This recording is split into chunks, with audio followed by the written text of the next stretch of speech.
I'm going to unmute yourself, Jason. Thanks, Stephen. Good evening, everyone. I am an alcoholic. My name is Jason. Hi, everyone. It's so good to be with you tonight. There's my friend Cy, just checked in. It's so nice to see your faces. Stephen, thank you so much. To the group, thank you so much for allowing me to be here with everybody tonight. This is family that I haven't met yet. And Claudia did a great job reading the traditions just there. And I love the traditions, and they brought me together and humanized me in the rooms of Alcoholics Anonymous through people. So I meet new family members tonight, and seeing the faces here on the Hollywood squares as I look around is pretty special. It's pretty special. I'm not going to look at the number. I'm just going to look at the 25 in front of me right now. But Claudia, thank you so much for reading what you are. I'm pleasantly terrified.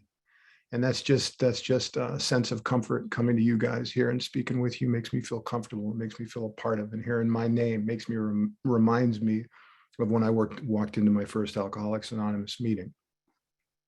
And the sense of isolation and the sense of inadequacy and the sense of inferiority that an alcoholic feels when he or she walks in, and the sense of dignity that's given to them when they walk into the rooms of AA. We start the meeting with a prayer and we finish the meeting with a prayer. So think about this for a minute. When Claudia read in the second tradition, and I love, because I've come to experience and believe that the second tradition is alive when this meeting starts. And that's God takes his rightful place in the meeting as we gather. And so for our group purpose, there's but one ultimate authority, a loving God, as he may express himself through people, through the group conscience. And you people are the grace of God. And that's what people would tell me when I first got to AA. That's what my first sponsor told me. You people are the grace of God. A character by the name of Dennis O, was my first encounter when I came to the rooms of Alcoholics Anonymous. And he was an ex-gangster from Chicago, Illinois. And I got sober in 1961. And it was that old school AA with the face that was wrinkled and the handshake that was dignified yet strong. And he would say, "Come on inside, kid. Welcome. The war is over. And by the way, you lost." Oh, gosh, this guy's got me pegged. But I'll never forget the dignity and the harmony and the love that he gave when I came into that room. Sobriety date is February 27th, 1991. And that home group that I met Dennis at is still my home group today. Every Monday night, that meeting meets at 7 o'clock. And I was raised on the smell of bitter coffee, which is now its own religion. It's a sacred smell. When you walk into the room and you smell that smell of coffee, that's so familiar to an alcoholic, that embraces you and takes you at the door and places you on a neutral field. And the beauty of being able to feel, you don't have to have any special words. You don't have to have any special abilities. You don't have to have any special capabilities to welcome another drunk at the door, except the dignity that we all have and the compassion that we've all been given. And with that, in the fifth tradition, in the 12 and 12, I love this, that Bill writes about greeting a drunk at the door. And this is the way Dennis greeted me. And he taught me that I could greet other guys like this and women. Just as in the fifth tradition, it says on page 150, just as firmly bound by obligation are the members of Alcoholics Anonymous who have demonstrated that they can help problem drinkers as others seldom can't.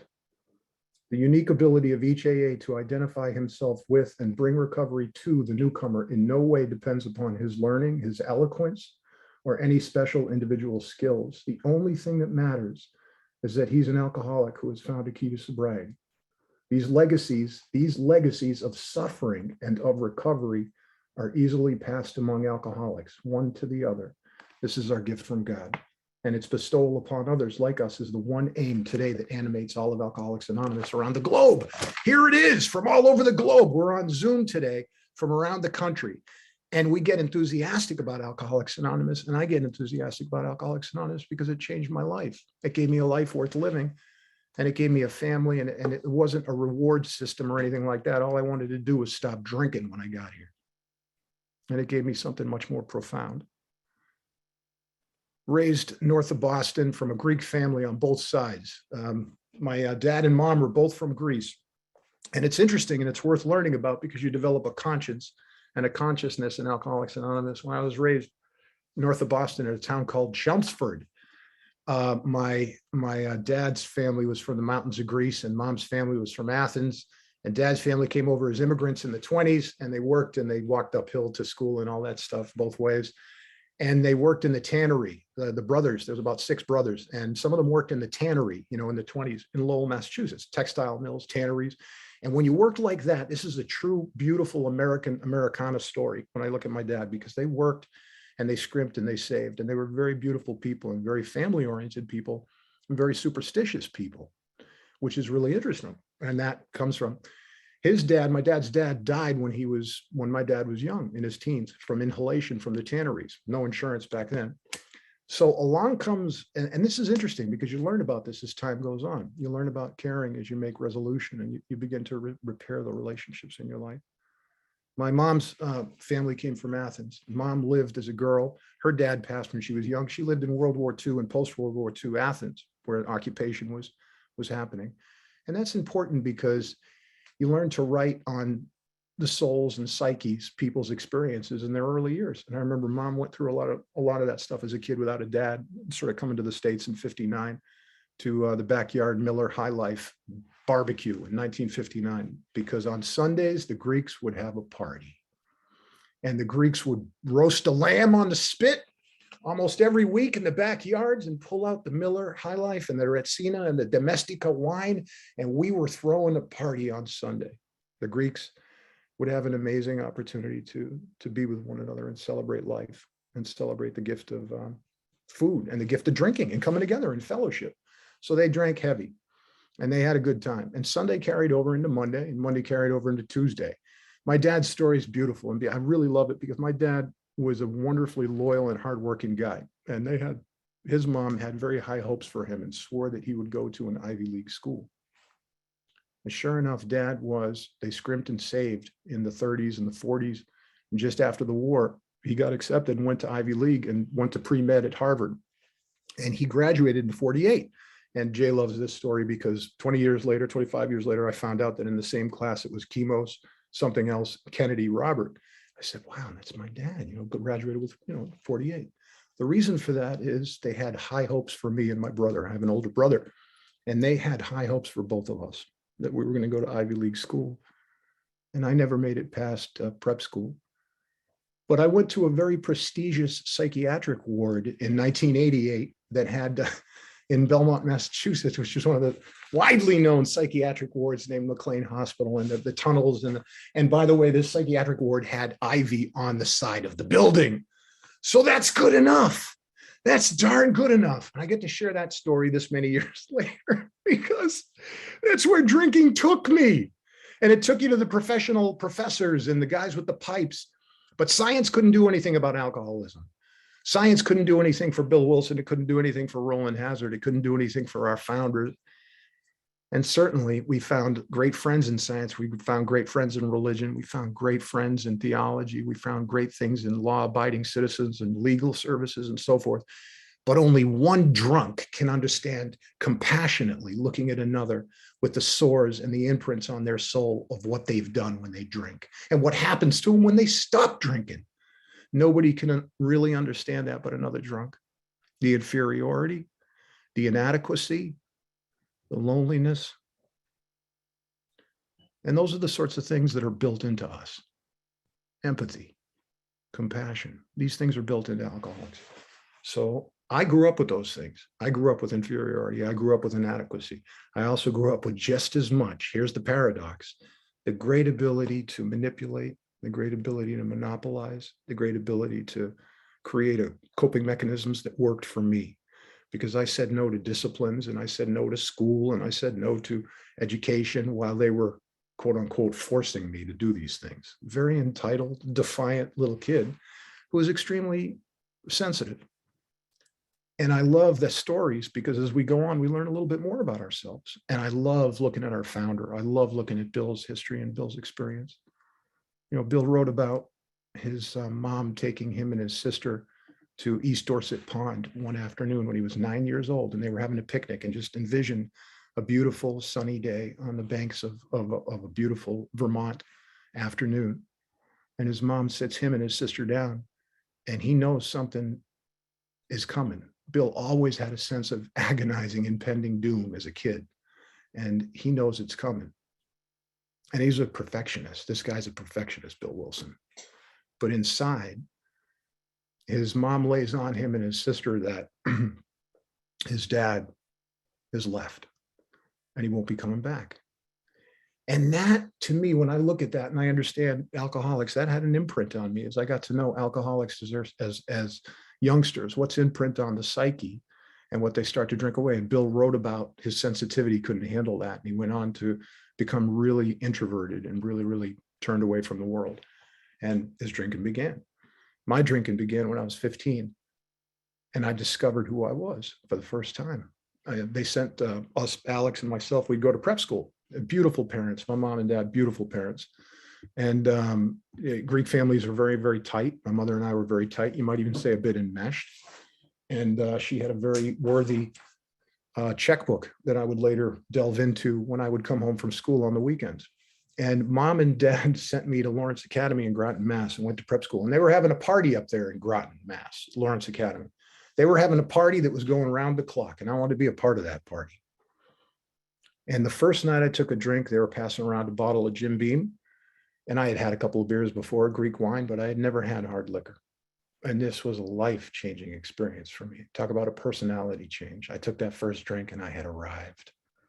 I grew courage where I didn't have courage. I grew confidence. I grew good looks.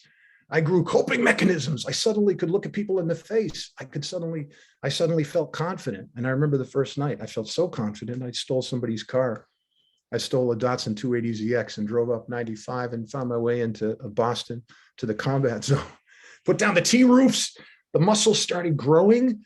My mind started expanding. My courage started building, and I had arrived. I felt comfortable. I felt confident. And that's what alcohol did for me. It made me feel comfortable. It made me feel validated. It made me feel affirmed. It made me feel courageous. I grew muscles. And I think the next morning I woke up in the combat zone in a club with my face pressed against the ground, the cold ground. And that sticky floor was a place in Chinatown, which was then Chinatown in Boston, which is called the combat zone. And I remember the car being stripped. And I remember getting out and feeling a sense of, that was awesome. When am I going to do that again? And so I started doing that. I started following that in high school, and I started practicing that. And it was not a good story. I drank daily. When other guys would finish drinking, I would meet the guys who would drink long into the night, and I'd spend time with them. I was privileged, and I was privileged with that. And my parents really gave us great opportunities. I never finished a book in high school. I never had the attention span to finish a book. I never had that, the ability to do that. And I remember drinking long into my senior year. I had become very, very defiant, very individualistic. And we are great. I was a great defiant individualist. You know, Harry Tebow, we have some great psychiatric friends in Alcoholics Anonymous. And when I heard that, when I read that, what this friend of AA said, that we're narcissistic people and we're defiantly individualistic, I said, that's me. That's me. I know that's me. And I completely understand that. I created a person that I wanted to be, a person who was terrified on the inside, a person who hadn't adapted coping mechanisms except for monopolizing other people's emotions, time, and finances. And I became a very good manipulator at a young age. I didn't realize this until much later. But when it came time to move on in my life and go to the next phase, I always shrunk and sank back and had a great feeling of inferiority, a great feeling of inferiority. When people moved on to college, I skipped back. I retreated. When people would go on to get a job, I sunk back and retreated and drank more. I found my solution in alcohol, and it worked for me for 8 years. And when people would move on to med school, or they move on to, some of the guys would go into law school or things like this, I shrunk back. When they would get an apartment together, I would get the smallest room in the apartment. I got a job. My parents wised up. When I didn't graduate that prep school. I dropped out in the last semester. And my parents took me in for a year and a half. And that was a bad year and a half because they basically wrote my ticket and enabled me to stay there. And I was a young kid. And my drinking escalated, and I took the time to drink. I was a musician. I played, and I would go out and play at nights. And I took a sales job and worked in retail. I later went on to get my diploma, high school diploma, and mom and dad kicked me out. They smartened up. I went into Boston, moved in with some friends that were going to college or moving on, and I took a shoebox, a small room in that apartment, and drank the way I wanted to. And my drinking progressed. By the time I was 19, I was in an alcoholic prison, and I didn't mind. I wasn't paying attention, and I didn't think there was another way to live. And I drank every day that way. And the feeling of depth and the feeling of loss of control came quickly. And for a long period, I didn't care. And the conditions, whatever they were, I made sure that people would somehow take care of me. Somehow people could pay my way when I needed a little bit extra to pay for food, for rent, or anything like that. I perfected the art of monopolizing other people's finances, whether it was a girl, whether it was my parents. And I had good enablers in my life. And that's not a good thing for alcoholics, obviously. So I drank that way for another 4 years. I remember the day, and there's a lot of people obviously don't remember the day when the NASA, the shuttle, the teacher, Krista McAuliffe, went up and she flew in and that exploded that day. And that's a vivid imagination that came back to my memory in sobriety. I remember that day when that thing crashed. I remember my reaction. I'd come out of a blackout and a horrific, for some reason, I was just really sick that day. And I swore to myself that day I wouldn't drink. And I rolled over in bed that morning and saw that flash across the screen. It was 85, the beginning of 80, something like that, 86, 85. And I fell to my knees and I said, what a horrible thing. And I reached under the bed and I grabbed a bottle. And the first thing I did was I drank. And I swore to myself that I was going to take my life, that I couldn't stand living anymore. And I had derelicted to the bottom of a basement. My roommates kicked me out and I lived in a basement with the windows boarded up. So a lot of us remember what it was like to board up the windows in the basement when you lived in a basement. And then TV would come on, TV would finish at 4:30 in the morning, last episode of Hogan's Heroes, Body by Jake, and you're done. Here comes the news, here comes the reality, other forms of alcohol, if you know what I mean. And so by this time, it was miserable. And by this time, I was skimping off the drawer at a sales job, and I was working at a place called City Sports, and I was taken off the drawer. I never had the ability to work, never learned how to work. My friend, and I remember the next 2 years was an onslaught of drinking. The conditions, I thought, drove me to drink. I thought other people had wronged me. I thought other people had done wrong. I thought life had wronged me. And I drank that way for another 24 months. I remember the last 6 months were horrific. And I swore to myself every morning as I would get up, I said, today I'm not going to take a drink. I knew one guy who had stopped drinking that went to music school with me, and he turned out to be my Ebby. His name was Nikita. And Nikita was a special guy from New York who moved to Boston, went to music school. And I had done 1 semester in music school at Berkeley College of Music, easy to get in, not that hard to get in, but not easy to stay in. And Nikita turned out to be my Ebby. Nikita came to me one August, and he came to me in the morning and he saw right through me and he knew what I had been going through. And he looked at me and he said, Jace, he didn't talk to me about my drinking. He talked to me about his drinking. And he lined right up with me and said, Jace, this is how I used to drink and this is how my life used to be. And man, if I tell you, that was the first time that transparently connected with me and floored me. He said, Jason, this is how I feel when I stop drinking. I feel this sense of impending doom. I feel this sense of inferiority. I feel this sense of calamity. I feel this sense that I can't resolve. And he told me that he couldn't stop drinking on his own. And I believed him. And for the first time in 16 years, I cried like a baby. I just vacuumed, cried like a baby. And I followed what he told me. And he put me on a plane. And I said I would do whatever he suggested. And that was early February of 1991. And I went on a plane to St. Paul, Minnesota, and wound up at Hazleton. And I wound up in Hazleton on somewhere around February 20th of 1991. And I spent 30 days there. And for the first time, I realized what it was like to not drink, the heaving, the obsessiveness, the hands, the feet, the cold nature in my fingers and my digits were just my head, the throbbing. I just wanted to not take a drink one day. I just wanted to not take a drink. And they basically arrested that. And I remember spending that 30 days, but it was a blur. and just spending that time there. And I remember that they said there's one thing that you never did. And I skipped the psychiatric ward. I had had 2 visits to Belmont McLean Hospital that yielded a pretty neat experience, because I went to a meeting in Belmont, Mass, where I met some of the guys that are on that noon meeting, like Rich D. And to know people in Alcoholics Anonymous, you create a story. You'll make lifelong friendships here.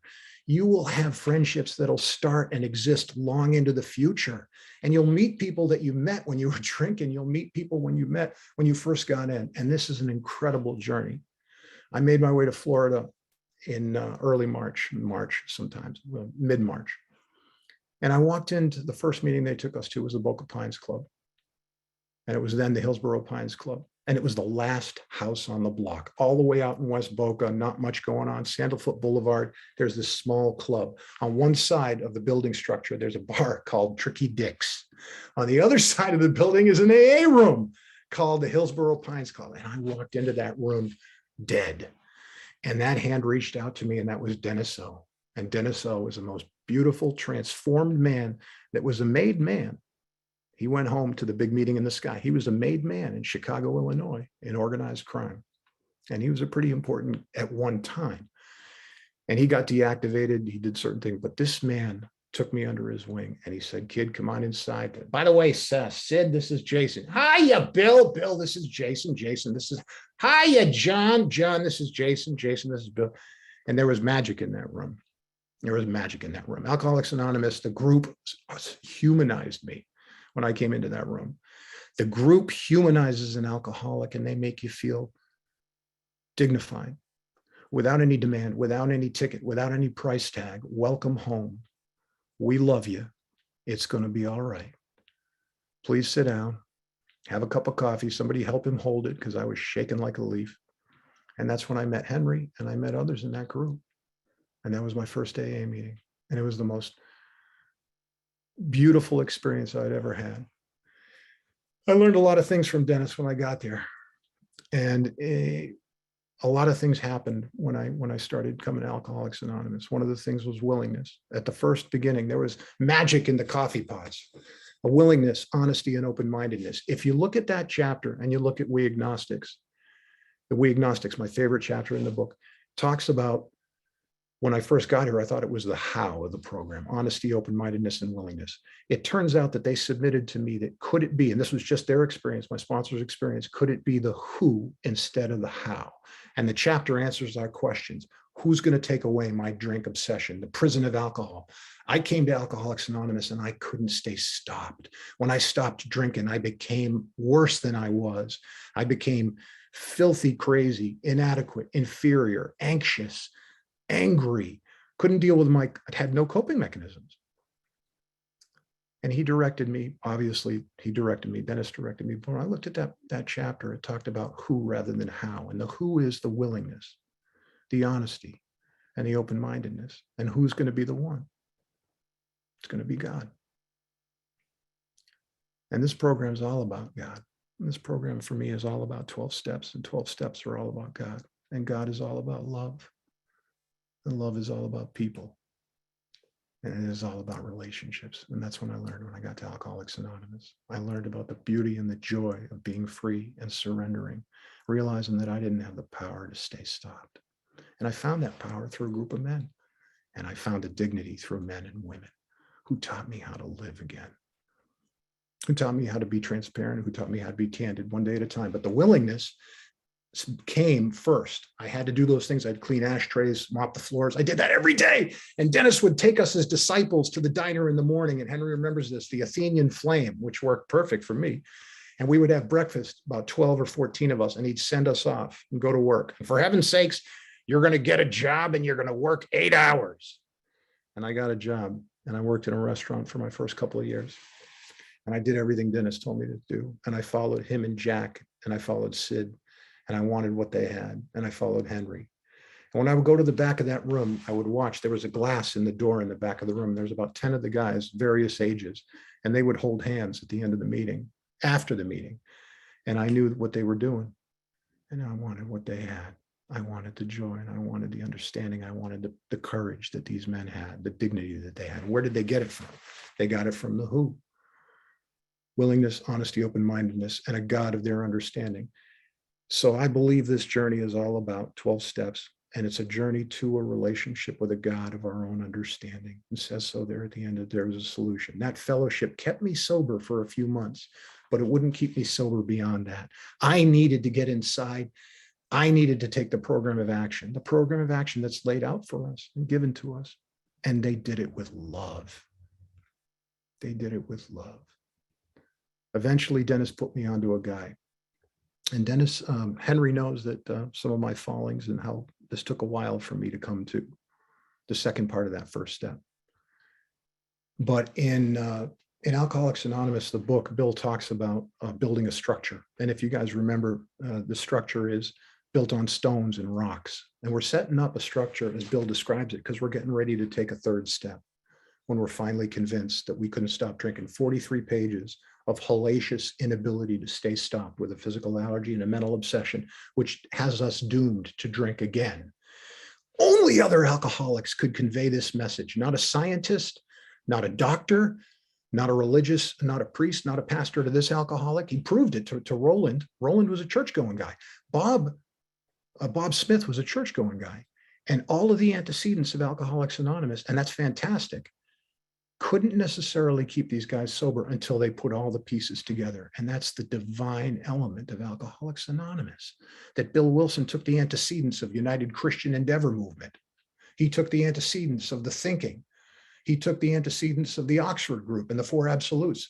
The United Christian Endeavor movement went to his wife, Ann Smith, Bob Smith's wife. She was going to that for years. But they also had to expand into other things, like Bill, don't hammer religion into him when he first had his white light experience. Talk to him about your drinking. When Bill went to visit Bob, he talked to Bob about his drinking. I needed Nikita to talk to me about his drinking. I needed you to talk to me about your drinking. That changed my heart. That turned me upside down, turned me upside down. It was all of these things were providence. So the hand of providence was working in my sponsor. My sponsor took me to the third step. So that structure that we're about to walk through, this arch, and make a decision in the third step, is really about getting ready to do this work, the program of action that the Oxford group gave us. And Carl Jung gave us the spiritual, obviously the spiritual element. Thank God for Dr. Silkworth, who gave us the medical condition and the disease concept. All of these things are joined together. And then comes the beauty of a fellowship and the authenticity of one drunk working with another, talking to another. And that's what he did. And he brought me to a place, my sponsor, when he talked about the bedrock. The bedrock of the structure is powerlessness, me conceding to my innermost self. I'm alcoholic. I can't stay stopped. And the cornerstone is my believing in we agnostics. And the foundation is willingness. I'll do whatever it takes when the pain gets bad enough. That's the foundation. And then it talks about a keystone. And the keystone is housed in the decision right there on page 63, and says the decision is simple. It's a concept. He is our Father and we are his children. Most good ideas are simple, and this keystone was the concept. This keystone was a triumphant arch through which we would pass to freedom. So he's talking about a structure. I'm about to walk through the arch. I don't remember this now. It's in retrospect. I don't remember this, but I do in looking back, taking that third step. It says choose. I can envision it saying on the front of the arch, choose. And on the back of the arch, it looks more clearly to me today. It says, you have been chosen. We're now in the land of recovery. And in the land of recovery, there's one who makes it all possible. And that one is God. And he is all loving. And I had it all wrong. You people unveiled it for me. I had it all wrong. God is love. God is undying patience. Never-ending tolerance, compassion, strength, and courage. And it took those steps to put them into place. Bill talks about the fourth step where we uncovered all these things. You remember how many words he uses? He uses 100 different words to describe obstacle, barrier, defect, shortcoming. He uses all kinds of different words. Blocks, chief blocks to progress. These blocks in me were monopolizing other people's time. Were being a weasel from the time I was young, from not wanting people to tell me the truth and not being able to accept the truth about myself. And the way they fed it to me was insulting. It was above my sensibilities. It sounds ridiculous, but that's how we are as defiant individualists. When it comes to you through a loving sponsor, it's a little different. Bill used language like, we unreasonably imposed our will upon others and unhappiness followed. And that's what I had done with my family. That's what I had done with others. And I took a look at that. My sponsor, who was Mark, pointed that out to me and said, these are the things you did. It was a complete inversion, complete inversion. I thought up until Alcoholics Anonymous that if I had an excuse, if I could explain something, you would excuse it. And that's the way I lived my life. That was my coping mechanism. If I could explain it, you would excuse it. And this was where my demands came into place. I demanded things from people, and it took a sponsor to explain this to me. So these things came out, and it was a beautiful experience, sitting down with somebody and having that loving hand open me up, having me be authentic, be vulnerable, be truthful. It was an incredible experience. And then after that, we kind of saw the wreckage. We took a look at it. And I remember doing that. I remember him kind of setting me out to the 6th step. But this was an amazing thing because Mark was on the way through, bringing me through a tunnel. And at the end of that tunnel, he promised me he was going to put my hand in God's, and I wanted what he had. I wanted what Dennis had. I wanted what Henry, Steve, and all of you people had. I wanted that union. I wanted that journey to a union. And I remember the things he started having me do. He started having me practice some things that I had to start to do. Bill wrote, I love this. He said, we thought conditions drove us to drink. And when we tried to correct these conditions and found out we couldn't do so, our entire satisfaction, our drinking went out of hand and we became alcoholics. It never occurred to us that we needed to change ourselves to meet conditions, whatever they were. I had to change the way I was living. I had to start seeing that there were people outside of me that mattered. I had to start having a right relationship. And most of all, I had to become emotionally self-supporting through my own contributions. I find this very interesting because it's experiential. It's not intellectual. We have to practice these things, and they're beautiful things. We have the nurturing and the love. We're the most fortunate people in Alcoholics Anonymous. We come to the rooms and we get to be neutral. We're not compared with others. We don't count our pocketbooks or our prestige or these things, though on the outside, these are the things that haunted us. The things that haunted me was, how do I stack up socially? How do I stack up with other people? And Bill talks about instincts, and my sponsor was really good at spoon feeding me that. I had these God-given instincts. I had never looked at them before. I had never known that I took them to extremes, and this was pretty important. So he talked to me about security, the importance of a God-given instinct, emotional, material, what it's for, how to practice it, how to give it away. You start making money, you start saving money. Better yet, once you start giving it away. Learned about social and the need for companionship, not to take it to the extreme, but to be emotionally self-supporting through my own contributions, to be fiscally responsible through my own contributions. He talked about the sex instinct, and we talked about that for the first time and uncovered it and why it was and what it was there for, and that it was a beautiful thing. And he talked about the importance of significance, a God-given instinct. This is the big one, significance, that I confused for self-importance, that I confused at how other people look at me. And they are, I am what they say. And it's really it's completely self-centered on my part. And Alcoholics Anonymous gave me a way to turn that and invert it and have a personality change by asking for help and doing what he suggested. But here's the thing. In the logistics, there's one thing that conquers it, and that's mercy and love.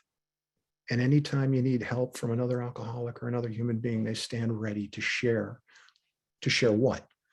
The emotions that can sometimes be kind of horrifying if you have a busy mind like mine when I sobered up, and sometimes still. The things that go on between my noggin that certainly can affect my decisions. We were talking about decisions earlier today, the 3rd step in practicing that during the day. What goes on up here and what goes on in my actions. It's not an easy fare. But the important thing is we start opening up and freely talking about how to wear life, how to start practicing consideration, how to start practicing tolerance. And the most beautiful thing is he led me into the 7th step. And that was the beginning of something beautiful, the 6th and 7th step. I started doing things, and this is a great, great thing because I started doing things that were suggested to me by AA. If I wanted to have time with my newfound friend, he was going to be the first one I was going to start spending time with. I had to set aside some time during the week for God and me. And I started doing that. I had to start readings, some certain readings, start spending some time. And this was like a sanctuary. This was for the first time starting to turn around. I could put my hand in his. I had to practice the opposite. I had to work and I had to be considerate of others. I had to be given to others. And as I approached the ninth step, it was important that I started repairing those relationships. In the first relation, this was a beautiful thing because the amend, as my sponsor reminded me, the word amend, he reminded, was to restore to its original intended purpose and position. And I had never known that. And I had to go back. And I remember starting to rebuild the relationships with mom and dad and with my brother Alex, right relationships with authorities that had been skewed, right relationship with women and men, right relationships, learning how to give, learning how to forgive, learning what I couldn't do and what I needed God's help in. And the amazing thing is in this ninth step is when I began to feel a closer walk, a quieter walk, a presence. And here's the power to be able to walk through fearful moments. When I was fearful, this power helped me walk with courage. When I was worried, this power helped me to live in the minute. When I was lonely or wanted to be alone and I didn't want to reach out, I knew that I had to, and I started doing things differently. And this is when life really began to change. And this is when we started to grow into different areas. You know, working steps 10 and 11 was an amazing thing because as my friend David says, practicing step 11, I mean, 10 again is 4 through 9. My friend David reminds me that I practiced 2 and 3, my condition of working step 11, and my intimacy and my affection grew with my God as I understand him. I wanted to have solace. I wanted to have strength. I wanted to have consideration for others. That's the how, and that's the who. And 10 step 4 through 9 on a daily basis, learning to get to know others. You know, I started to feel clear. I started to have relationships. I started to be able to look at other people face to face and spend time with them. It was amazing, and appreciate other people in AA. The veil came off. Guess what? And as a result, 4 through 9, I found out a few things. And one of them was 4 through 9 wasn't necessarily about getting better. It was about getting closer. And I had that a little bit upside down because I was afraid I was not doing it right. And still at times I feel the inadequacy that I'm not doing it right or I'm not doing enough. And I realize now I know, get closer to me. You know how to come be with me. You know how to be still. You know that I'll intervene when you need help. When you don't have the words, I'll intervene for you in the quietness and the stillness of our relationship. When you don't have the strength, when you're terrified, when your mind's making up stuff and there's not another drunk in the middle of the night, although I do have people I can call in the middle of the night, God will say, come be with me. You know how to spend time with me. And just that feeling and that affection, it grows with time. And that's the most important relationship I have today. That's really what began in steps 9 and 10 and 11. You know, starting to work with other people was the most beautiful thing. That was the godsend. That's the engine room, working with others. And that's the duty and the beautiful privilege. It's, you know, he uses the word duty, but it's a privilege. And we get to do that. And working with guys I got to work with that I never thought would have things in common. Henry remembers one of my first sponsees, and that was Just Joe. And Just Joe was a guy that lived in Fort Lauderdale and couldn't have been more different than me. Couldn't have been more opposite. I'm like, I can't do this. I don't have and I didn't need anything in specific. He was older than me. He was tougher. He was jagged. And I had never been homeless. And I didn't think I had anything to give this guy. How wrong I was when God enters the relationship and works between two drunks. Joe and I worked together. We did the steps together. And I remember he was a terrific handyman. And I had first met my wife. This is 22 years ago. And we were married. And Joe came over to do his 5th step. And I remember Katrina, my wife, said she left. And she said, I want that ceiling fan up by the end of this weekend. She was gone for 2 days. And I didn't, you know, and I remember at the end of the 5th step, I said, Joe, that was fantastic. Fantastic. Now, what I want you to do is I want you to get your toolbox. And what we're going to do is we're going to put up a ceiling fan after this inventory. And this is part of is this conventional AA? And these are some of the beautiful things. We made friendships in AA. We made lifelong friendships in AA. I met Frank and Henry and Dennis and so many more. We would go to one another's baptisms. We'd go to graduations. We'd sit by the bed at every family member. We'd show up, and AA shows up. Here's where I found out about the power of prayer. The power of prayer. and how amazing it is. You enter another evolution. 11th step is a foundation. It's a tree that goes. When Bill talks about the examination, reflection, I can now do that with calmness, a little better. There's less remorse. There's more presence of love. We have to practice these things. I ask him to direct my thinking. When I have reflection, examination, meditation, and prayer, when I practice those things together, man, it's an unshakable foundation, like he says. We don't get fearful or terrified so quickly because we know that God can intercede for us. And we know that there's another alcoholic who's not far away who will strengthen us. That's my experience. And the vulnerability of this creates prayer. And when you start to care about other people, you start praying for them. And we would pray for friends when they got sick. And I saw the power in that. And that was the amazing thing. When I started doing what my sponsor did, he prayed. And I learned how people prayed. The power of prayer changes me. It doesn't change God. But I've seen amazing things happen over the last several years when we pray for each other. And I could go through 100 different things with men and women on this screen that I met in the last 13, 14 months who I love to pray for. And I write them down in my book. And I look at them at night and it gives me strength. I have them in my book and I write names down. And before my wife and I go to bed, the three of us, my daughter and my wife and I, we pray every night. Alcoholics Anonymous gave me this. I wanted to share this more. I met Katrina 22 years ago. We were married. We're celebrating our anniversary. God came into our relationship and Katrina and I are like this. God's at the top of the relationship. Katrina's on one side, I'm on the other. Alcoholics Anonymous gave us that. We learn how to go to God together. Our daughter Hannah's 14. We kneel down every night and pray together. And that's the power of prayer in a family. It's a hard-working relationship. You'd have to consult her to hear about the rest of the story. It's a pretty amazing thing that we have this relationship. My mom, when we took care of Katrina's mom in 2014 and 2015, this was the gift of AA. While raising a daughter, we got to say goodbye to her mom in home care 2 miles away. We got to take care of her a few days a week. And she had Alzheimer's. We took care of Katrina's mom. 2 years later, my dad was passing. God provided resources for us to go up to hospice up north every 2 weeks. And after my dad passed, that mother of mine, we moved in with us. My mom moved in with us. And 3 years ago, it would have been 3 years ago, October 28th, she passed in June. My mom lived with us in our home in the back room. And it was like Everybody Loves Raymond squared, the Greek mom and the wife. And we cared for my mom in the last 2.5 years. That's Alcoholics Anonymous, man. I could have never done that on my own. We could have never done that without a loving wife and a loving God. And we took care of mom. So it was pretty amazing.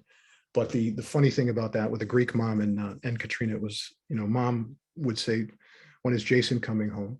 And Katrina would say, Poppy, what would you like for dinner? And my mom would say, what would Jason want? And of course, Katrina would answer, Jason's going to have whatever I tell him, Mom. And so that's one of the punchlines of that. But being able to hold Mom's hand in the last couple of days was a very special experience. And I remember Dennis O did that. Dennis O did that with his mom. And I remember so many others on the screen tonight do that with their parents. We get to go back and be responsible to take the full consequences of our past acts and to take responsibility for the well-being of others at the same time is the very spirit of step 9. This is a great thing that we mustn't miss out on. And that's an amazing experience that we get to care for others and we get to share the message of God's grace with other people. And you people are the grace of God.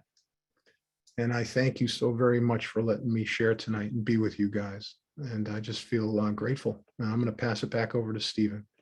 Thank you, folks.